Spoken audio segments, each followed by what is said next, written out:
Halo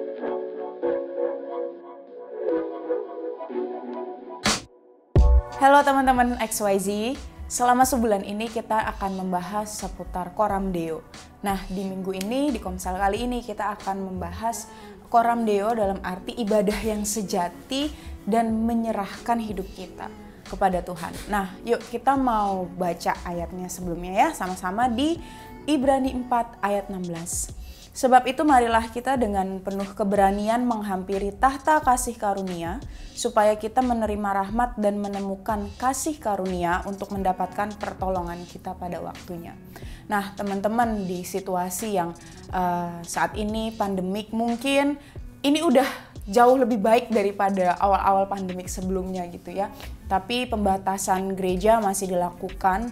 Nah hal ini membawa kita meredefine kembali apa sih sebenarnya arti ibadah yang sejati. Apakah sekadar ibadah itu datang ke gereja gitu ya, kalau kita udah open gereja lagi untuk semua jemaat, apakah sekadar itu yang dinamakan ibadah yang sejati?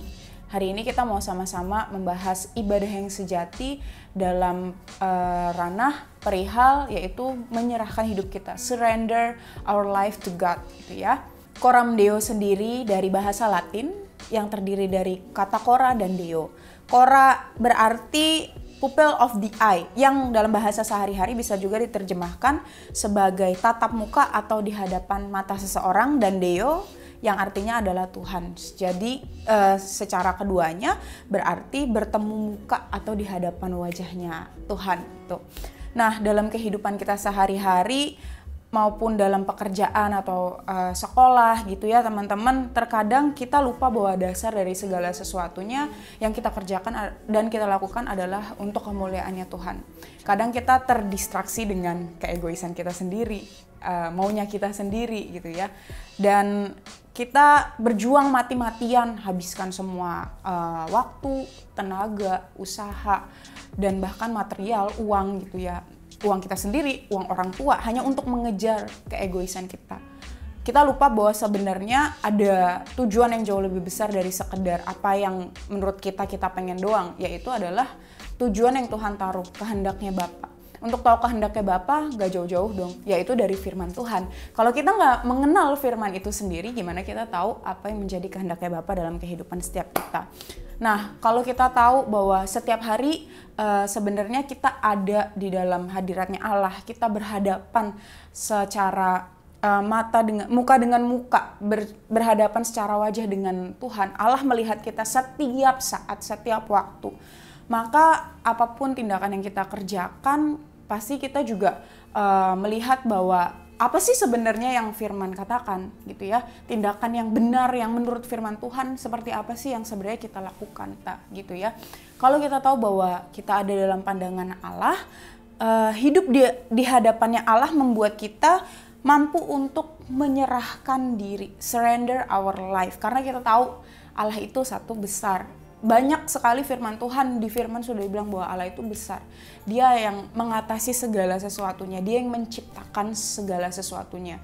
Dia yang menciptakan kita juga. Pada Tuhan ada pertolongan, pada Tuhan ada Allahku sanggup memenuhi segala kebutuhanku menurut kekayaan dan kemuliaannya. Kalau kita mengenal Allah, berarti sebenarnya hidup di dalam hadiratnya Allah, bertemu secara wajah dengan Allah, membuat kita justru lebih mudah dalam menjalani kehidupan ini ya. Sekalipun mungkin ada struggle yang masih kita hadapi karena kita masih hidup di dalam daging, masih ada kelemahan-kelemahan daging, tapi ada respon, ada pertolongan dari Roh Kudus yang menuntun kita untuk kita bisa berespon benar, kembali lagi kepada apa yang firman katakan gitu ya. Nah teman-teman, ketika kita hidup di dalam hadiratnya Allah dan kita tahu kebesarannya Allah dalam kehidupan kita, mestinya kita semakin mudah untuk kita bisa menyerahkan hidup kita secara total gitu ya. Kalau kita yang dulu mungkin kita pakai kekuatan tenaga kita sendiri untuk berusaha nih penuhi kemauan saya, yang kemauan yang seperti apa sih yang sebenarnya tidak kita bilang itu firman Tuhan, atau mungkin itu yang bukan menjadi kehendak Tuhan, yaitu adalah kemauan-kemauan yang tidak sejalan pasti dengan firman, yaitu dosa perilaku perbuatan yang dosa. Kemudian juga kita cuman menginginkan segala sesuatu untuk kepenuhan diri kita sendiri. 3 hal yang menjadi penghalang dan aku selalu sebutkan, yaitu keinginan mata, keinginan daging, dan keangkuhan hidup.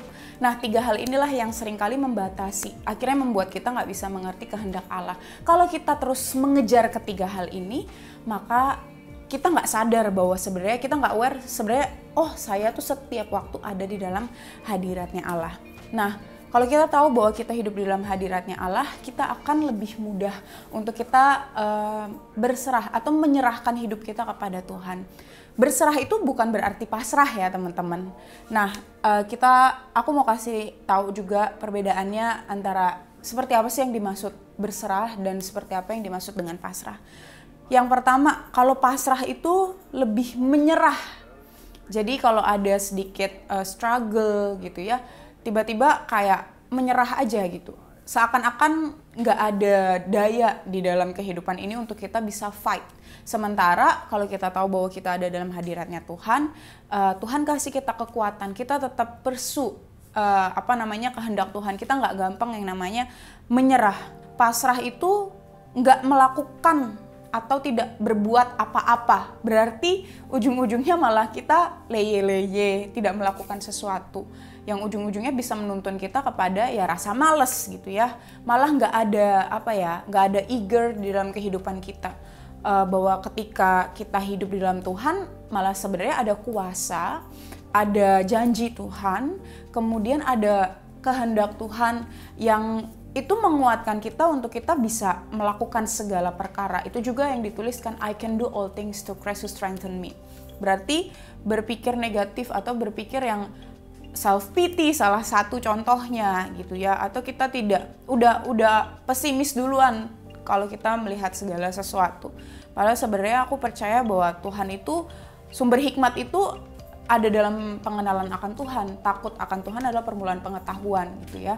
Tapi sometimes orang bodoh menghina hikmat dan didikan. Nah itu, jangan sampai kita jadi orang yang bodoh, tapi kita jadi orang yang takut akan Tuhan, yang menaruh pikiran yang benar, pikiran firman gitu ya. Jangan sampai kita berpikir negatif dan menjadi pasrah. Kemudian pasrah itu juga salah satu bentuknya adalah kehilangan pengharapan gitu. Kita malah nggak berani berharap, kita malah merasa hidup ini sebuah kesia-siaan gitu. Nah itu ketika kita pasrah. Sementara kalau misalkan kita tahu bahwa kita ada di dalam pandangannya Tuhan, kita menyerahkan diri dalam artian tahu apa yang menjadi kehendaknya Bapa, yaitu segala sesuatu yang ditulis dalam firman, dan kita mengikuti kehendak Bapa tersebut ya. Itu berserah, beda sama pasrah. Kalau tadi pasrah menyerah gitu ya. Yang kedua, berserah artinya percaya pada tuntunan Tuhan, yaitu dengan secara sadar kita aktif mendengar suara Tuhan gitu. Kita aktif dan kita kita percaya bahwa Roh Kudus menuntun setiap kita, dan pasti Roh Kudus bicara setiap waktu sama kita gitu. Nah masalahnya adalah apakah kita mau menyadari, memberikan waktu untuk kita dengar apa yang sedang Roh Kudus sampaikan dalam kehidupan kita. Kemudian berserah juga artinya berpikir, bergerak secara benar kepada firman Tuhan. Segala sesuatu yang sesuai dengan firman Tuhan, semuanya sudah tertulis di situ. Kalau orang yang pasrah, ya dia akan pasrah aja terhadap proyek-proyek yang ada, baik dalam pekerjaan maupun dalam sekolahnya. Tapi kalau kita berserah, kita tahu bahwa ada tuntunan Tuhan yang memampukan kita untuk memampukan kita untuk melewati setiap proyek-proyek dalam pekerjaan maupun dalam sekolah kita gitu. Dan kita punya pengharapan. Ada iman, ada langkah iman yang kita lakukan ketika kita bekerja maupun ketika kita bersekolah. Salah satu tokoh yang kita bisa sama-sama belajar bagaimana dia menyerahkan kehidupannya, masa depannya, kesulitan yang dia hadapi dalam hidupnya, yaitu Hana. Teman-teman tahu ya, ibunya Samuel gitu. Nah, ayat firman Tuhannya adalah di 1 Samuel 1, teman-teman baca aja satu perikop itu. Tapi hari ini aku mau sampaikan begini, Hana kita tahu bahwa dia ini di firman Tuhan ditulis bahwa dia ini salah satu istri dari Elkana. Elkana itu punya 2 istri. Nah, istri yang satunya adalah Penina. Sementara Hana ini mengalami yang namanya sakit hati lah gitu, pahit hati karena ya suka dikata-katain sama Penina gitu, karena Hana ini mandul, nggak bisa punya anak seperti itu ya. Nah, tapi ketika dia mengalami yang namanya rasa kecewa, rasa pahit hati tersebut, yang dia lakukan adalah dia nggak melawan si Penina atau marah-marah atau kayak gimana. Yang dia lakukan, salah satu respon yang kita bisa pelajari adalah dia justru berdoa sama Tuhan. Setiap hari, setiap saat, setiap waktu dia ngerasain yang namanya hatinya sakit gitu karena omongannya si Penina gitu, atau sesuatu yang menyakiti hatinya dia datang ke bait suci dan berdoa gitu dibilang. Nah, salah satu bentuk dia surrender, menyerahkan hidupnya, yaitu adalah ketika dia datang sama Tuhan, dia berdoa di sana. Dia tahu, aku percaya dia pasti tahu siapa Tuhan yang dia sembah gitu ya. Sampai akhirnya di ayat 10 sampai 11 ditulis begini. Dan dengan hati pedih ia berdoa kepada Tuhan sambil menangis terseduh-seduh. Kemudian bernazarlah ia, katanya, Tuhan semesta alam, jika sungguh-sungguh Engkau memperhatikan sengsara hambamu ini dan mengingat kepadaku dan tidak melupakan hambamu ini, tetapi memberikan kepada hambamu ini seorang anak laki-laki, maka aku akan memberikan dia kepada Tuhan untuk seumur hidupnya dan pisau cukur tidak akan menyentuh kepalanya. Wow, teman-teman, gimana sih yang namanya orang punya pergumulan gitu ya, dia pengen nih bisa punya anak gitu, atau mungkin kita dalam kehidupan ini apa sih yang bener-bener kita pengenin yang kelihatannya mustahil gitu ya.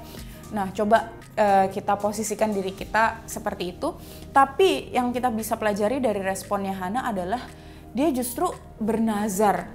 Berarti apa? Dia nggak bernazar dengan sembrono dong, maksudnya lewat omongannya asal ngomong. Aku percaya karena dia tahu Tuhan yang dia sembah, Tuhan yang kepadanya dia berdoa gitu. Dia taruh harapannya kepada Tuhan. Ya kita tahu ending ceritanya akhirnya Hana bisa punya anak dan lahirlah Samuel. Dan akhirnya Samuel tinggal di bait suci Allah seumur hidupnya dia. Nah, dari sinilah kita bisa belajar bahwa salah satu contoh bahwa kita menyerahkan hidup kita adalah bukan berarti kita leye-leye, tapi ada sebuah tindakan yang kita lakukan juga gitu ketika kita surrender, karena kita tahu kepada siapa kita surrender, kepada siapa kita berserah gitu ya. Kalau kita berserah kepada tenaga kita, uang kita, waktu kita, kepada orang lain, semuanya terbatas. Tapi kalau kita berserah kepada Tuhan, itu semua Tuhan gak terbatas oleh apapun, teman-teman. Nah, ini juga respon yang kita mau pelajari, yaitu menyerahkan kehidupan kita dan tetap melakukan tindakan iman yang kita lakukan gitu ya.